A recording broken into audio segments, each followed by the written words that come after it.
अस्सलाम वालेकुम dear students. मेरा नाम वलीद आजम। मैं यहाँ पे आपको लेक्चर डिलीवर करने आया हूँ फिजिक्स का।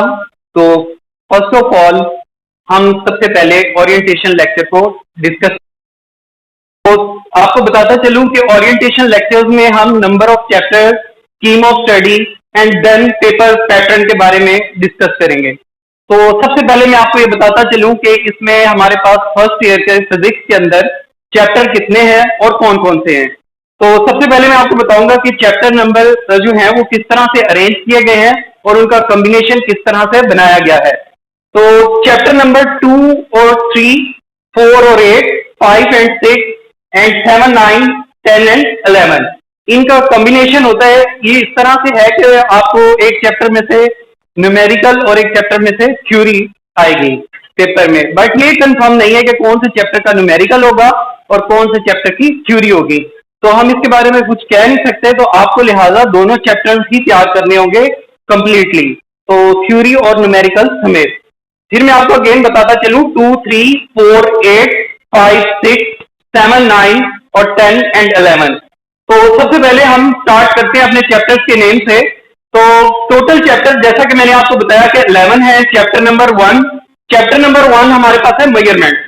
मेजरमेंट में हम डिस्कस क्या करेंगे, जैसे बच्चे आप 9th 10th में पढ़ के आए होंगे, वर्नियर कैलिपर, स्क्रू गेज से रिलेटेड आपने जो है वो चीजें पढ़ी होंगी। तो उसी तरह मैं आपको बताता चलूं कि मेजरमेंट्स में भी हम मुख्तलिफ किस्म के इंस्ट्रूमेंट्स और उनकी मेजरमेंट्स के बारे में पढ़ेंगे। Prefix, scientific notation, as you know previous knowledge जो है वो सारा इसमें एक बार रिव्यू हो जाएगा। तो चैप्टर नंबर 2 में हम जो है वो डिस्कस करेंगे वेक्टर्स एंड इक्विलिब्रियम। आपने जस्ट 9th 10th में वेक्टर्स और स्केलर की डेफिनेशन पढ़ी होगी। यहां पर हम इसको ब्रीफली डिस्क्राइब करेंगे वेक्टर्स एंड इक्विलिब्रियम है क्या।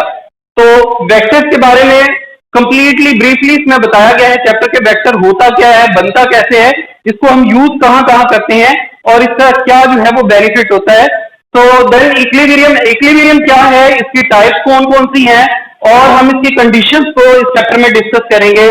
Now chapter number 3, chapter number 3 में जो है फर्स्ट ऑफ ऑल हम यहां पर डिस्कस करेंगे मोशन के बारे में। मोशन क्या है, लॉज ऑफ मोशन कौन से होते हैं, न्यूटन लॉज ऑफ मोशन क्या है, मोशन किसने डिस्क्राइब किया, कैसे हुआ, ये सारे सब कुछ इसमें हम पढ़ेंगे। एंड फोर्स के बारे में मैं आपको बताता चलूं, जैसे ही मोशन है, अब देखिए फोर्स लगती है किसी बॉडी पे तो मोशन जो है वो पैदा होता है इसमें, तो हम उसको ही ब्रीफली डिस्क्राइब करेंगे चैप्टर नंबर 3 में। और इसके बाद आता है चैप्टर नंबर 5। चैप्टर नंबर 5 हमारे पास है सर्कुलर मोशन। सर्कुलर मोशन में आप क्या पढ़ेंगे, सर्कुलर मोशन में कोई भी बॉडी है वो सर्कुलर पाथ में रिवॉल्व करती है, घूमती कैसे है, उसके पीछे कौन कौन सी फोर्सेस एक्ट होती हैं और उसको कैसे जो है ये फिनोमेना पूरा कंप्लीट करवाती हैं। तो जैसा कि आप लोगों ने देखा होगा कि फेरस व्हील, आसमानी झूला, और उसके अलावा इसी तरह स्विंग है, या और भी बहुत सारी ऐसी चीजें हैं जिनमें सर्कुलर मोशन एग्जिस्ट करती है। तो हम वो सारे एक्सपेरिमेंट जो है वो चैप्टर नंबर 5 के अंदर पढ़ के इसको फिर ब्रीफली एक्सप्लेन करेंगे। Now chapter number 6, chapter number 6 fluid dynamics. Fluid dynamics में हम क्या पढ़ेंगे, फ्लूइड के बारे में कि फ्लूइड होता क्या है और डायनामिक्स मींस उसकी मूवमेंट कैसे होती है और फ्लूइड बनता कैसे है और इसकी जो है इसमें थिकनेस क्या होती है, इसकी विस्कोसिटी क्या होती है, वो सब हम पढ़ेंगे चैप्टर नंबर 6 में। चैप्टर नंबर 7, चैप्टर नंबर 7 में हम क्या पढ़ेंगे, ऑसिलेशन के बारे में। ऑसिलेशन क्या होती है, जैसे सिंपल पेंडुलम हो गई। सिंपल पेंडुलम में आपके पास बॉब जो है मेटेलिक बॉब, वो एक स्ट्रिंग के साथ जो है वो रोटेट करता है, देन उसमें ऑसिलेशन प्रोड्यूस होती है, टू एंड फ्रो मोशन होती है, वो हम चैप्टर नंबर 7 में ब्रीफली इसको पढ़ेंगे। चैप्टर नंबर 8, चैप्टर नंबर 8 के अंदर जैसा कि आपको यहाँ पे नजर आ रहा है, चैप्टर नंबर 8 वेव्स पर कंसिस्ट करता है। वेव्स क्या होती हैं, जब हमारे पास ऑसिलेशन प्रोड्यूस होती है देन वेव्स जो है वो उसमें नजर आ रही होती हैं। वेव्स लाजमी नहीं है कि जस्ट एक ही हो, वेव्स बहुत सारी हो सकती हैं। आपके पास साउंड वेव हो सकती है, वाटर वेव्स हो सकती हैं, स्ट्रिंग की वेव्स हो सकती हैं, लॉन्गिट्यूडनल वेव्स, ट्रांसफर वेव्स, मतलब वेव्स की जितनी भी टाइप्स हैं और जो भी फिनोमेना है वो हम चैप्टर नंबर 8 के अंदर पढ़ेंगे। Now chapter number 9, chapter number 9 में आप क्या पढ़ेंगे, फिजिकल ऑप्टिक्स के बारे में कि हमारे पास ऑप्टिक्स होता क्या है। ऑप्टिक्स बेसिकली आप कह सकते हैं कि ट्रांसपेरेंट मटेरियल है जिसमें लाइट जो है वो ट्रांसफर हो सकती है और रिफ्लेक्शन हो, ऑप्टिक्स जो है जैसे आपके ग्लासेस हैं और उसके अलावा लेंस हैं, उनके बारे में हम ब्रीफली इसके अंदर पढ़ेंगे। ऑप्टिकल इंस्ट्रूमेंट, हम इन ऑप्टिकल इंस्ट्रूमेंट्स को कहाँ कहाँ यूज करते हैं और डेली लाइफ में इसके क्या क्या यूजेस हैं, और ऑप्टिकल इंस्ट्रूमेंट हमें क्या चीज मुहैया करके देता है, वो हम उसके चैप्टर नंबर 10 के अंदर ब्रीफली इसको एक्सप्लेन करेंगे। देन चैप्टर नंबर 11 है हीट एंड थर्मोडायनामिक्स। अब आपने 9th-10th के अंदर भी पढ़ा होगा कि सबसे पहले मैं आपको बताता चलूं, हीट आपके पास क्या है, बेसिकली स्टेट चेंज करने का नाम ही है हीट। आपके पास जैसे 9th-10th में आप पढ़ के हैं, कोई दो चीजें उनको आपने रब किया है और उससे हीट जनरेट हुई है। फॉर एग्जांपल हम ये दो हैंड ले लेते हैं, इनको आपस में रब करें तो हीट जनरेट होती है। इतना मतलब हीट है क्या, बेसिकली इसके मोड क्या हैं ट्रांसफर होने के, और कैसे जनरेट की जाती है, कैसे ट्रांसफर की जाती है। और इसके अलावा हम थर्मोडायनामिक्स के बारे में पढ़ेंगे। थर्मोडायनामिक्स है क्या, थर्मोडायनामिक्स में आपको बताता चलूं, थर्मोडायनामिक्स के लॉज, डायनामिक्स मैंने मोशन, तो हम हीट और मोशन दोनों चीजों को जो है वो डिस्कस करेंगे यहाँ पर। यानी थर्म मैंने गर्म इसको कहते हैं, जैसे थर्मोस्टेट, थर्मोफ्लास्क, थर्मोमीटर, मतलब हरारत की चीजें जिसमें आ जाएं, उनकी डायनामिक्स मैंने मोशन, यानी उन पे कैसे होता है इफेक्ट उसका, कैसे वो जनरेट होती है, हम चैप्टर नंबर 11 के अंदर पढ़ेंगे। तो बच्चों यहां तक मैंने आपको बताया कि चैप्टर हमारे पास कितने हैं और इनमें हमने क्या क्या पढ़ना है। अब जो हम डिस्कस करने जा रहे हैं वो है हमारे पास पेपर पैटर्न।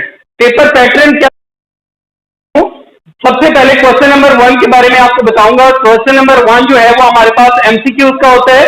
क्वेश्चन नंबर 1 के अंदर एमसीक्यूज होते हैं टोटल आपके पास कितने, 17, और 17 मार्क्स के ही होते हैं वो इंक्लूडेड, यानी कि एक जो है एमसीक्यूज एक एक नंबर का होगा आपके पास। टोटल 17 मार्क्स हैं तो 17 ही एमसीक्यूज होंगे। सेक्शन 2 की तरफ हम चलते हैं, सब्जेक्टिव सेक्शन 2, इसमें आते हैं शॉर्ट क्वेश्चन। शॉर्ट क्वेश्चन ऐसा नहीं है कि आपको पूरा एक जो है वो दे दी जाए, एक फहरिस्त दे दी जाए, आपने उसमें से एक सिलेक्ट करने, नहीं। क्वेश्चन नंबर 2, 3 एंड 4 ये तीनों क्वेश्चन जो है वो कंसिस्ट करते हैं बेसिकली किसके ऊपर, आपके पास शॉर्ट क्वेश्चन पे। तो क्वेश्चन नंबर 2 के अंदर हम बताते चले कि आपको यहाँ पर टोटल हमारे पास 12 क्वेश्चन होंगे, जिसमें से आपने अटेम्प्ट कितने करने हैं, जस्ट 8, और ये आपके पास कितने मार्क्स का होगा, 16 मार्क्स का। Same as it is question number 3 आपके पास जो है उसमें आपके पास 12 क्वेश्चन आएंगे, जिसमें से आपने अटेम्प्ट करने हैं कितने, 8, तो ये भी आपके पास 16 मार्क्स का होगा। देन क्वेश्चन नंबर 4 जो है वो आपके पास 9 शॉर्ट क्वेश्चन पे कंसिस्ट करेगा। 9 शॉर्ट क्वेश्चन में से जस्ट आपने 6 अटेम्प्ट करने और ये आपके पास कितने मार्क्स का होगा, 12। तो हमारे पास सब्जेक्टिव पोर्शन जो है वो टोटल 44 मार्क्स का हो गया। तो लॉन्ग क्वेश्चन जो है, इसी तरह मैं आपको बताता चलूं लॉन्ग क्वेश्चन किस तरह से होंगे। लॉन्ग क्वेश्चन नंबर 5 आपके पास है, क्वेश्चन नंबर 5 में ए पार्ट और बी पार्ट, इसी तरह 6, 7, 8, 9 टोटल 5 क्वेश्चन है, जिसमें से आपने 3 क्वेश्चन अटेम्प्ट करने होंगे। तो क्वेश्चन नंबर 1 जो है वो जैसे कि मैंने आपको बताया कि 5 ए पार्ट और बी पार्ट पे कंसिस्ट करता है। तो ए पार्ट जो है वो हमारे पास थ्योरी होती है और बी पार्ट जो है वो हमारे पास न्यूमेरिकल। अब ये कंफर्म नहीं है कि कौन कौन से चैप्टर्स का होगा, जैसा कि मैंने आपको पहले बता दिया है। इसी तरह ए पार्ट जो है वो थ्योरी 5 मार्क्स की होती है और इसमें न्यूमेरिकल जो है वो 3 मार्क्स का होता है। तो आपके पास टोटल क्वेश्चन आते हैं यहाँ पे 5, जिसमें से आपने अटेम्प्ट किया। अब इसमें आपके पास 8 मार्क्स के क्वेश्चन होते हैं, तो हमारे पास 24 मार्क्स का ये सेक्शन 2 होता है कंप्लीट, और सब्जेक्टिव मिला के आपके पास ये 44 मार्क्स और देन आपके पास 17 मार्क्स ये, तो टोटल हमारे पास जो है पेपर आपका 85 मार्क्स का होता है। तो जी ये था आज का हमारा पेपर पैटर्न, और इसमें मैंने आपको बताया पेपर स्कीम के बारे में, चैप्टर्स के बारे में, और आपके पास जो था पेपर कैसे अटेम्प्शन करनी है उसके बारे में। Class Colleges, a symbol of quality education. For detailed info, Satellite Town, Rahim Yar Khan, phone 588 4191.